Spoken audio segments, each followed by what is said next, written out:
5ویں آسمان پر موجود ڈاک خانے کا راستہ یہاں سے ہو کر جاتا ہے؟ نمرا نے راہ چلتے فرشتے کو روک کر پوچھا۔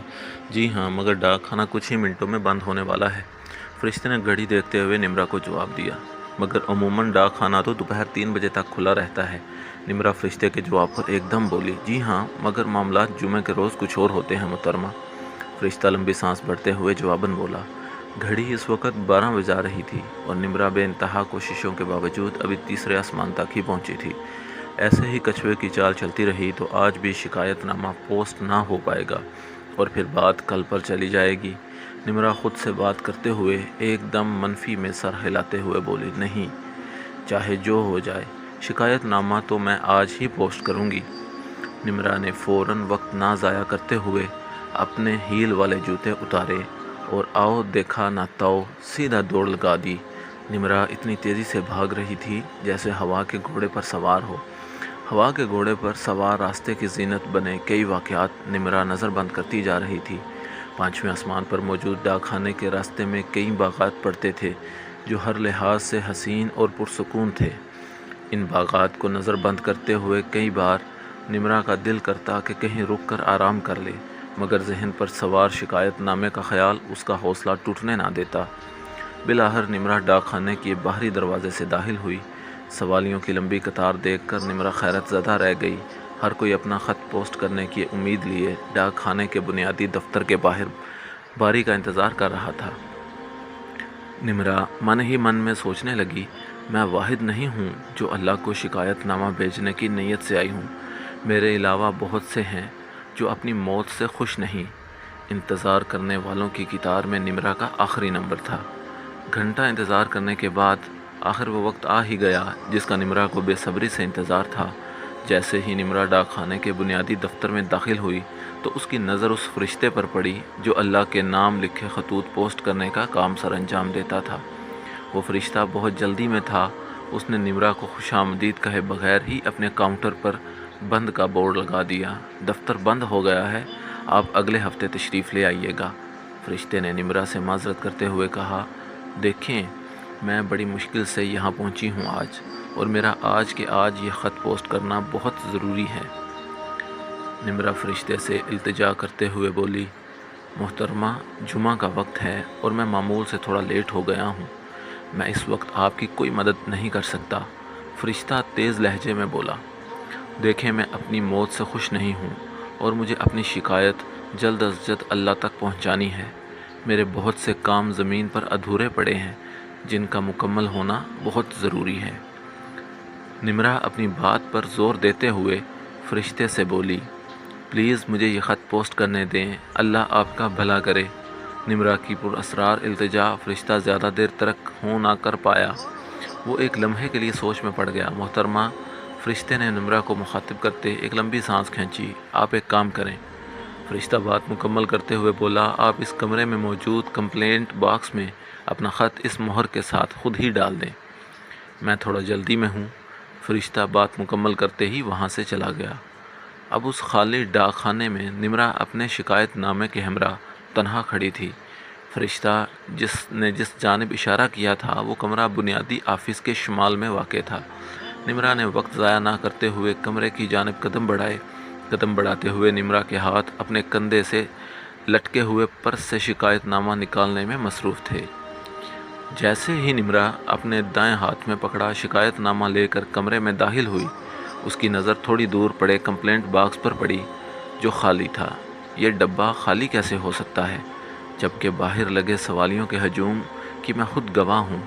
نمرا یہ سب سوچ ہی رہی تھی کہ اچانک اس کی نظر کمپلینٹ باکس سے تھوڑا دور رکھے ایک اور باکس پر پڑی جس کے باہر تھینک یو لکھا تھا۔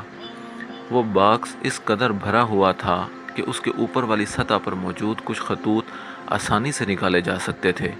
لوگ مرنے کے بعد بھی عقل مندی کا مظاہرہ نہیں کرتے، ورنہ کمپلیٹ باکس میں ڈالے جانے والے خط کبھی کسی دوسرے باکس کی عزت نہ بڑھاتے۔ نمرا کا خیال تھا کہ لوگ غلطی سے اپنی شکایات دوسرے ڈبے میں ڈال گئے ہیں جبکہ ان کا اصل مقام کمپلینٹ باکس تھا۔ کیوں نہ میں ہی ان لوگوں کی غیبی مددگار بن جاؤں؟ نمرا نے مدد کرنے کے خیال سے سوچا۔ نمرا اب تھینک یو باکس کے پاس کھڑی ایک ایک کر کے خط نکالنے لگی۔ خط بغیر کسی لفافے کے تھے، اس لیے آسانی سے پڑھے جا سکتے تھے، اور یہی وجہ تھی کہ نمرا نہ چاہتے ہوئے بھی خطوط پڑھنے لگی۔ پہلا خط جو نمرا نے پڑھا وہ ایک بوڑھے آدمی کا تھا جس کے 2 بیٹے تھے۔ خط میں لکھا تھا: اے میرے رب، میں تیرا کس طرح شکر ادا کروں؟ تو میرے بیٹوں کی نیت سے خوب واقف تھا۔ تو جانتا تھا کہ وہ میرے فرما بردار اس وجہ سے نہیں ہیں کیونکہ وہ میری اولاد ہیں۔ ان کی وفاداری کے پیچھے ان کے مکارانہ ارادے اور ان کی سوتیلی ماں کے نام وہ جائیداد ہے جو میں نے کئی برسوں پہلے اس نکاح کے وقت دی تھی۔ میرے بیٹے وفاداری کی آڑ میں مجھ سے وہ جائیداد لینا چاہتے تھے۔ ان کا مقصد اپنی دوسری ماں کی تمام تر خدمتیں فراموش کر کے اسے بے گھر کرنا تھا، مگر تو نے ایسا ہونے نہ دیا۔ میری اچانک موت نے میرے بیٹوں کے ناپاک ارادے ناکام کر ڈالے اور وہ نہ چاہتے ہوئے بھی اپنی ماں کی خدمت کرنے پر مجبور ہو گئے۔ بے شک تو تمام علم رکھنے والا کارساز ہے، بے شک موت برحق ہے۔ دوسرا خط لکھنے والی روح ایک جوان بے اولاد عورت کی تھی۔ اس خط میں لکھا تھا: اے میرے رب، میں کس طرح تیرا شکر ادا کروں؟ میں کئی سالوں سے بے اولاد تھی اور اس بات سے بے خبر تھی کہ میرا شوہر کسی دوسری عورت سے ناجائز رشتہ قائم کرنے کا خواہش مند ہے۔ میری بیماری سے ہوئی اچانک موت نے مجھے دنیا کی اذیت بری زندگی اور میرے شوہر کی بے وفائی دونوں سے نجات دے دی۔ بے شک تو تمام علم رکھنے والا کارساز ہے، بے شک موت برحق ہے۔ تیسرا خط اس مرد کا تھا جو سڑک پر ہونے والے کار حادثے کا شکار ہو چکا تھا۔ خط میں لکھا تھا: اے میرے رب، میں تیرا کس طرح شکر ادا کروں؟ میری موت نے میری اولاد کو وہ حق عطا کیا جو میں اپنی زندگی میں شاید نہ عطا کر پاتا۔ میری موت میرے امیر بھائی کے دل میں خدا خوفی کا باعث بنی اور اس نے میری اولاد کو ان کا جائز حق دے دیا۔ اب میری اولاد کبھی روٹی کی محتاج نہیں ہوگی۔ بے شک تو تمام علم رکھنے والا کارساز ہے، بے شک موت برحق ہے۔ اگلا خط اس بچے کا تھا جس نے دنیا میں کل 3 روز گزارے۔ خط میں لکھا تھا: اے میرے رب، میں تیرا کس طرح شکر ادا کروں؟ تو نے مجھے میرے والدین کی بخشش کا وسیلہ بنایا ہے۔ شاید ہی میری زندگی میرے والدین کے حق میں اتنی کارآمد ہو پاتی جتنی میری موت ہے۔ بے شک تو تمام علم رکھنے والا کارساز ہے، بے شک موت برحق ہے۔ آخری خط جو نمرا نے پڑھا وہ زینب کا تھا۔ خط میں لکھا تھا: اے میرے رب، میں کس طرح تیرا شکر ادا کروں؟ تو نے میری موت روشن کر دیا۔ اے میرے رب، میں شکر گزار ہوں کہ تو نے مجھے دنیا کی عدالت کا محتاج نہ رکھا۔ دنیا کی عدالتیں پامال عزتوں کا انصاف کرنے میں ہمیشہ ناکام رہی ہیں۔ میری عزت تو نے ہمیشہ کے لیے محفوظ کر لی۔